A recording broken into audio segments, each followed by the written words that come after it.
Guys, welcome back to another video. Back working on the staccato today. Now, last time you guys saw this I think it was the review I did actually of this, and initially my first thoughts on it were, yeah, it seemed okay. However, we soon started to run into an issue. Now, this was second-hand. However, I did think that potentially it would just be, brand new and all good. But it turns out it does have an issue. Now, having done a bit of research on these since, this brand, Savia, I think they call it, they seem to make aftermarket parts. Very few actual pistols, as far as I'm aware. Again, correct me if I'm wrong in the comments, guys.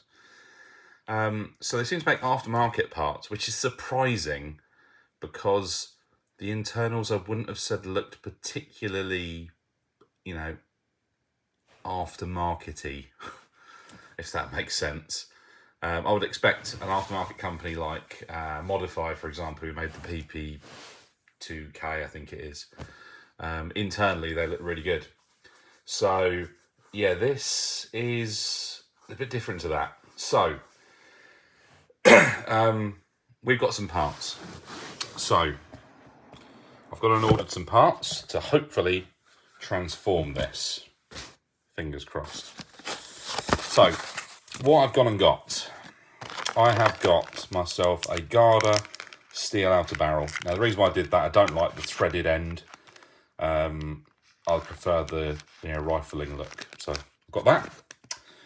Let's get out of the way. I have bought a Cow match grade stainless steel hammer and the Cow enhanced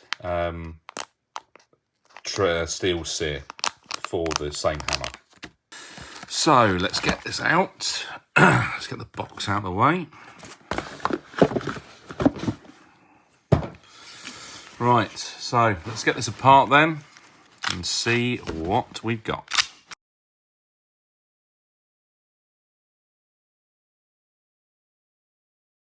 Right, so the main thing we're here to do is sort out that full auto issue, which is changing this hammer and sear.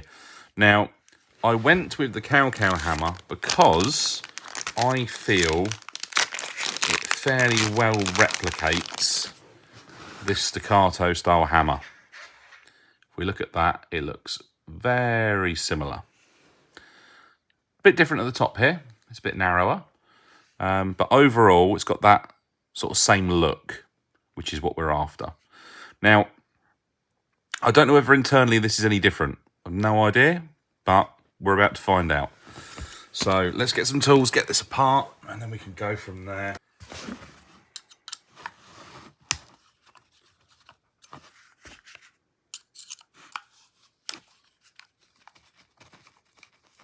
Need to undo that screw. I've got the container that holds all the bits, but I can't find the screwdriver, so I'm back to using this kind of stuff.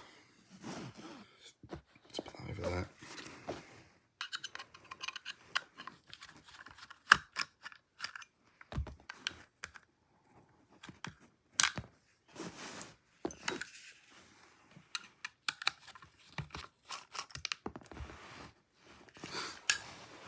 Right. Okay, all that looks pretty good. And I did say before it's possible we have problems with this, but I would say that looks pretty good.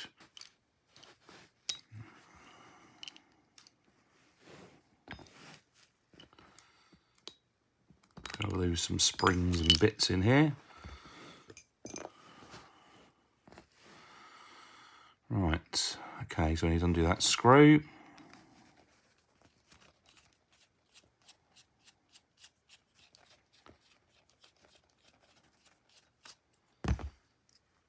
Okay, that should lift off. Right, there's our hammer and there's our sear. Now the sear does look a bit different than what I've normally encountered in high cappers. You've got this sort of step in here, which is a bit weird. Can't say I've ever encountered that before. Let me just zoom you guys in so you can see what I'm talking about. So notice we've got this kind of step here, which is weird. And also the sear has this sort of extra lug at the back here, which is unusual. Now if we compare that to the cow one,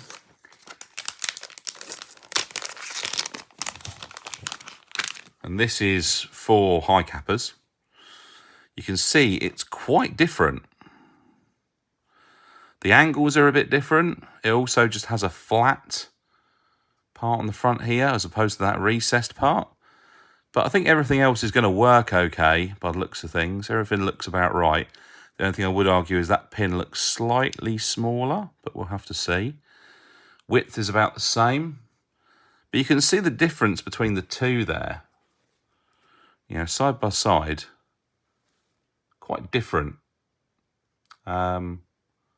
Hopefully that's not going to cause us any issues, but I would argue that that design is quite different to a normal high capper. So why they particularly decided to reinvent the wheel with the sear, of all things, when you could just copy the high capper and it works fine. So I'm not quite sure why that is. So we'll put that over one side, zoom you guys back out. So that's fine. Let's check out the hammer. I don't expect this to be very different at all. In fact, I expect it to be absolutely spot on in the same. Yeah, I would argue that looks pretty much spot on. Yeah. That centre bore might be different. Only way to tell.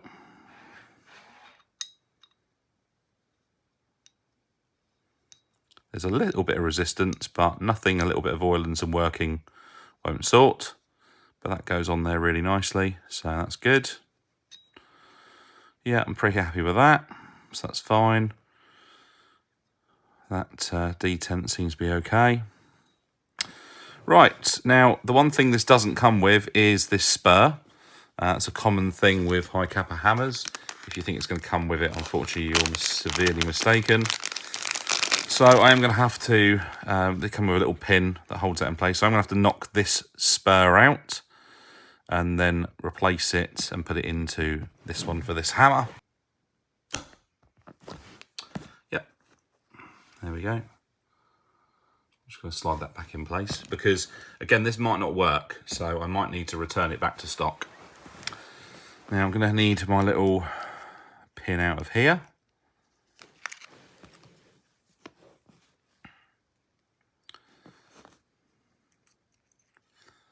Put that in there. I can go through that.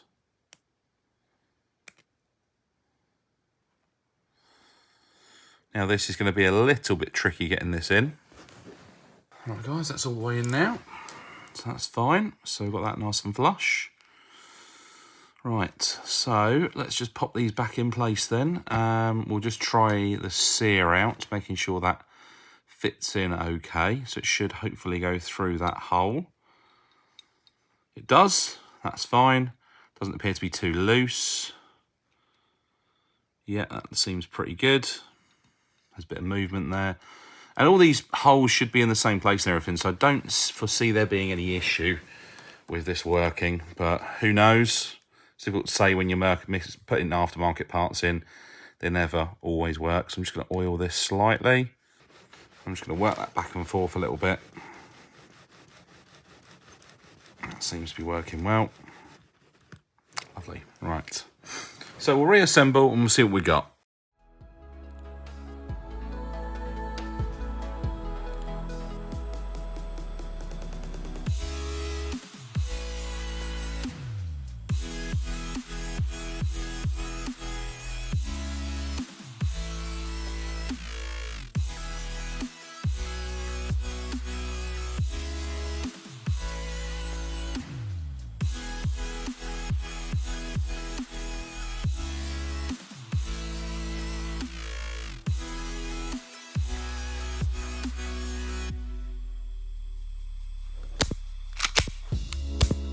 Okay, there we go.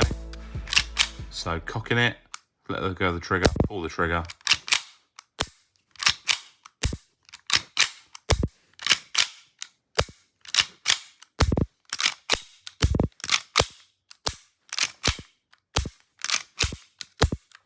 Okay, that all seems to be working okay. So we'll now try it, shall we? So magazine in. Let's make sure we've got some gas first. Right, so mag in. Okay, hold this down.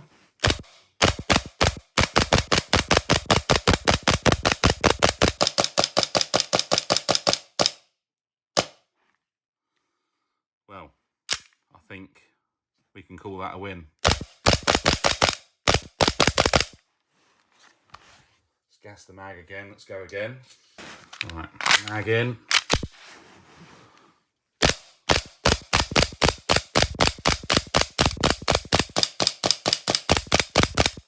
Yeah, no auto bursts at all there. So there we go.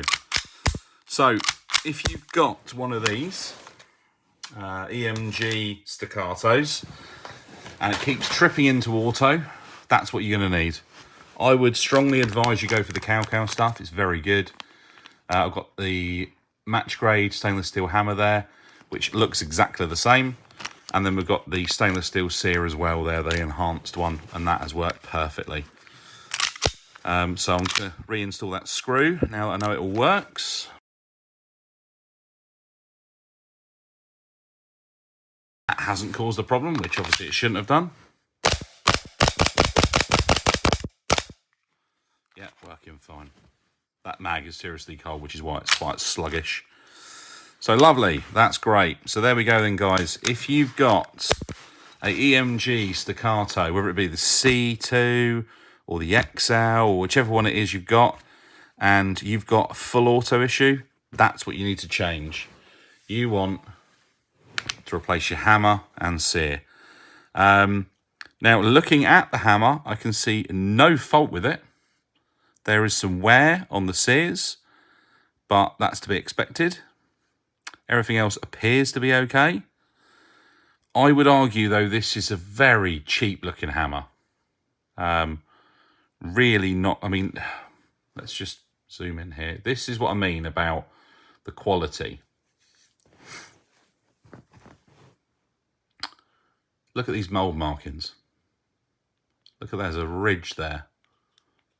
Now, I know this is not the be-all and end-all, but, you know, EMG, I don't know what it is with EMG. They seem to get companies that cut corners with stuff. You know, Umrex, you know, okay, the EMG, the Umrex Glocks are far from perfect, and I would never claim them to be perfect. But, you know, at least they sort of checked some things out. This seems very cheap. Now, I did see something somewhere, and whether or not it's true or not, I don't know. But I did see something somewhere which stated that EMG basically invite companies to make something for them, and they basically go with the cheapest one. Which, looking at those internals, I would have to agree with that. They are very cheap. And the other thing that gets me is, why make a sear that's so drastically different to everything else? I mean, even the WE sear doesn't look like that. The Army armaments look exactly the same as the TM. Why make something different when you can make something that works absolutely fine? I mean, you can see the lock-up engagement on that sear was fine. Even though that is quite slippery there, that would have slid off. I don't know. Who knows? But, yeah. So there you go. If you've got that problem, that's what you need to do. You need to change your hammer and your sear. I suggest go for the cow because they work really well. Any questions, leave in the comments. If you have any questions about the parts I ordered, again, these are the two that I ordered here. Pause the video, look them up.